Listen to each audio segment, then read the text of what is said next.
লৈ আহিছোঁ এইমতে আন এক ডাঙৰ খবৰ যে পৰ্বতৰ মহামাৰীত নিচাজাতীয় টেবলেটসহ এজন যুৱকক আটক কৰিছে। যুৱকজন গৌৰীপুৰ আৰক্ষী থানাৰ অন্তৰ্গত ঘেকেৰ এলেকা প্ৰথম খণ্ড গাঁৱৰ ৰফিক পৰামানিক। বিটিআৰৰ পৰ্বতৰ মহকুমাৰ বগীবাৰী আৰক্ষী থানাৰ অধীন লগতে মহামায়া এটা কাপৰ কঢ়িওৱা মোনাৰ ভিতৰত নিচাজাতীয় টেবলেটসহ এজন যুৱকক আটক কৰিছে আৰক্ষীয়ে।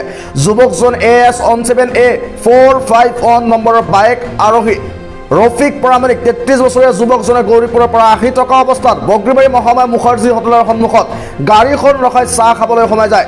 ইপিনে এক গোপন খবৰৰ ভিত্তিত বগীবাৰী আৰক্ষীয়ে বাইকসহ যুৱকজনক আটক কৰিবলৈ সক্ষম হয়। যুৱকজন গৌৰীপুৰ আৰক্ষী থানাৰ ঘেকেৰা এলেকা প্ৰথম খণ্ড গাঁৱৰ বাসিন্দা বুলি জানিব পৰা গৈছে।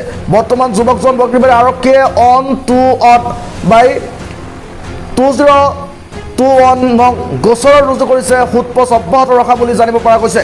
যুৱকজনৰ সম্পৰ্কে আমাৰ সাংবাদিকে পৰ্বতৰ মহকুমা আৰক্ষী বিষয়া ঋতুৰাজ দলক সোধপোছ মহকুমা আৰক্ষী বিষয়াগৰাকীয়ে কি মন্তব্য আগবঢ়াইছে সেই মন্তব্য আমি শুনাই আছোঁ। পোৱা তথ্য অনুসৰি আজি আমি বগীবাৰী PS ষ্টাফ এটা চাৰ্চ অপাৰেশ্যন কৰে আপোনাৰ মহামায়া তিনিআলি মুখাৰ্জী হোটেলৰ সন্মুখত। তাৰ পৰা আমি এজন ব্যক্তিৰ পৰা, তেখেতৰ নাম হ'ল ৰফিক পৰামানিক, তেখেত গৌৰীপুৰৰ হয়। তেখেতৰ বেগৰ পৰা আমি 840 SP স্পেন প্লাছ টেবলেট চিজ কৰিবলৈ সক্ষম হওঁ।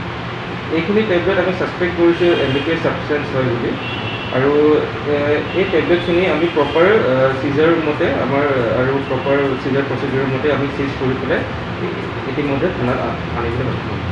ল'ৰাজন ক'ৰ পৰা আহিছে? ল'ৰাজন আমি গোপন সূত্ৰৰ তথ্য মতে আমাৰ ল'ৰাজন আহিছিলে আপোনাৰ গৌৰীপুৰ ছাইডৰ পৰা, গৌৰীপুৰ তাৰ কি ঘৰ কি আচলতে গৌৰীপুৰ নেকি? এটা ঘৰ গৌৰীপুৰ। সি এই টেবলেটখিনি বেচিবলৈ লৈ আহিছিলে, তো সি বেচিব লৈ অহা সময়তে আমি তেখেতক হাতে দুটে ধৰা হয়। ইয়াৰ লগত আৰু কিবা কি জড়িত আছে নেকি? আৰু এতিয়া আমাৰ ইনভেষ্টিগেশ্যন চলি আছে। এতিয়া ক'বলৈ আমি ইনফৰ্মেশ্যন পাইছোঁ যে জড়িত আছে আৰু বহুতখিনি ল'ৰা জড়িত আছে। তো আমি ইনভেষ্টিগেশ্যন চলি আছে। অকল টেবলেট না লগত কিবা আৰু কিবা আছে? নাই, আমি লগত তেখেতৰ পৰা টেবলেটে পোৱা গৈছে, ছাছপেক্টেড এণ্ডিকেট টেবলেট। Thank U.